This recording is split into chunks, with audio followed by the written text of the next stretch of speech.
On est bien sûr en compagnie de l'hypnothérapeute Marie-Pierre Tremblay. Comment ça va aujourd'hui? Ça va très bien, merci. Ce matin, on va aborder un sujet particulier, un sujet pour lequel on te consulte beaucoup, la pédohypnose, donc l'hypnose pour enfants. Oui. L'hypnose, ça commence à quel âge, l'hypnose? Ben, moi, je les prends à partir de 6 ans, 7 ans, dès qu'ils commencent vraiment à bien comprendre les consignes. Là, tu sais, donc, tu fermes les yeux, tu bouges pas, on va te raconter une histoire. Parce qu'en bas de ça, là, des fois, c'est difficile d'avoir leur attention. Tu sais, ils sont déjà dans l'inconscient beaucoup avant 7 ans. Hein. 7 ans, c'est vraiment l'âge où le conscient là, va s'éveiller beaucoup plus. Donc, ouais, 6 ans, quand ils comprennent vraiment bien les consignes, puis après ça, à partir de 7 ans, là, ça se passe super bien. Et pour quelles raisons on va consulter pour notre enfant? Bon, bien, pour les mêmes raisons que les adultes, finalement, il y a beaucoup d'enfants qui sont très, très, très stressés. Ouais. Problèmes d'estime de soi, bon, concentration à l'école, évidemment. Les enfants TDA, TDAH, donc des techniques de gestion du stress, de gestion des émotions. Beaucoup. Il y a des enfants TDAH qui vont avoir avec troubles d'impulsivité. Donc, à un moment donné, hop, là, la colère devient trop grande, l'incompréhension. Donc, juste beaucoup de trucs qu'on peut leur donner, leur offrir en hypnose pour qu'ils soient capables de se calmer eux autres mêmes. Et ça fonctionne vraiment très, très bien avec les enfants. Les enfants sont super sensibles à tout ce qui est plantes, médecine holistique, hypnose, évidemment, parce qu'ils sont là-dedans dans l'imaginaire. Donc, ils sont déjà près de ça. Est-ce que ça pourrait remplacer d'autres formes? Est-ce que ça pourrait devenir une alternative à d'autres formes de traitement? On pense entre autres au Ritalin, par exemple. Bien, écoutez, non, moi, je suis pas là pour dire on arrête les médicaments. C'est vraiment ça, c'est le choix du parent. Sauf que ça va vraiment donner un outil de plus pour que l'enfant reste calme le plus longtemps possible par lui-même, pour qu'il soit capable de gérer tout ça et tout au long de sa vie, puisque comme il y a les techniques étant jeune, il va grandir avec ces techniques-là et ça va faire un adulte qui va être un petit peu plus calme et en contrôle de lui-même, donc capable de se gérer et tout ça, de mieux se connaître aussi. Donc, des fois, les enfants, juste avoir un truc de plus, un outil de plus pour être capable de se gérer eux autres mêmes. Quand ils grandissent avec ça, c'est génial. Là. Ça fait des adultes super hot. Et comment ça va se dérouler un rendez-vous pour un jeune enfant? On parle entre 7 et 10 ans. Est-ce qu'il doit être accompagné du parent, probablement? Bien, ça, c'est vraiment l'enfant qui décide. Parce que souvent, les enfants, ils veulent pas faire de la peine à maman ou papa. Donc, ils veulent pas tout me dire parce que papa, maman est là puis entend. Donc, des fois, c'est bien que je sois tout seul avec l'enfant. Tu sais, quand on demande à un enfant, si je te donne une baguette magique, tu vas faire quoi avec? Puis qu'il veut me dire qu'il ferait bien disparaître le chum de maman, bien, il le dira pas devant maman. Il va me le dire à moi.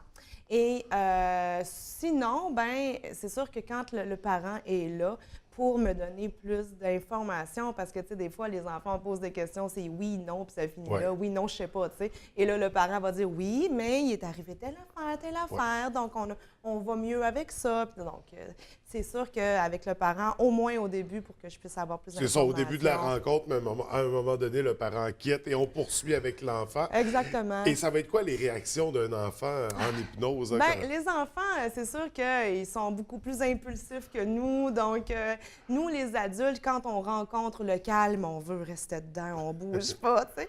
Mais les enfants vont parler, vont bouger, vont faire toutes sortes de mimiques. Et comme je raconte souvent des histoires, on y va avec des métaphores, beaucoup avec les enfants. Donc, c'est des histoires dont vous êtes le héros. Ils sont complètement dans leur rêve. Alors, admettons que je demande, OK, tu vas voir un arbre et là, tu vas toucher l'écorce. Alors là, ils touchent l'écorce et là, ils vont faire des petites faces comme ça. Et là, le parent me regarde, ils sont toujours un peu comme, qu'est-ce qu'il fait là, tu sais? Et ça bouge. J'en ai même un à un moment donné. Il enlève son kangourou, son chandail kangourou, il se replace, puis il se rappelle même pas qu'il a enlevé son kangourou à la fin de la séance.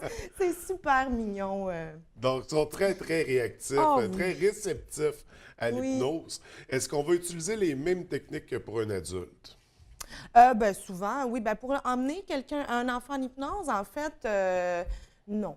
Je vais y aller beaucoup plus avec l'imagination. OK. On va jouer ensemble. Parce que quand les enfants jouent, sont en transe hypnotique. C'est comme un acteur qui est sur scène. Il est en transe hypnotique. Léger, mais quand même, Ouais. tu sais. Donc, on joue ensemble, puis à un moment donné, l'enfant se rend compte qu'il est vraiment concentré dans l'affaire, qui est calme, qui est bien. Et là, on y va avec des sensations. Imagine-toi que, disons qu'il y a un nuage qui t'enveloppe, et là, ils sont dans le nuage, puis là, ils aiment ça. Puis là, je vois les yeux qui commencent à virer de bord. Puis, donc, il y a plein d'autres façons aussi. On y va des fois avec une gommette que je vais mettre sur leur pouce. Là, ils vont regarder la gommette, puis à un moment donné, oh, c'est lourd, c'est lourd. Puis là, je dis, plus ton bras il est lourd, plus tes yeux sont lourds. Là, oh, oh. Puis là, ils croient vraiment, c'est le fun. Ouais. Puis, pourquoi consulter avec des enfants? Bien, énurésie nocturne, ça fait bien, les pipis au lit, Ouais. souvent. Oui, c'est ça, des problématiques plus d'enfants. Là. Oui, c'est ça, il y en a plein, dyslexie. Il y a beaucoup d'enfants qui viennent me voir pour ça. Bon, concentration à l'école, confiance en soi, comme je disais tantôt. Donc, et pour les mêmes les affaires, trucs habituels aussi. des peurs, des phobies, oui, c'est ça. Des dépendances. Non, Quand pas on des est enfant, dépendances. j'espère qu'il n'y en a pas trop. Non.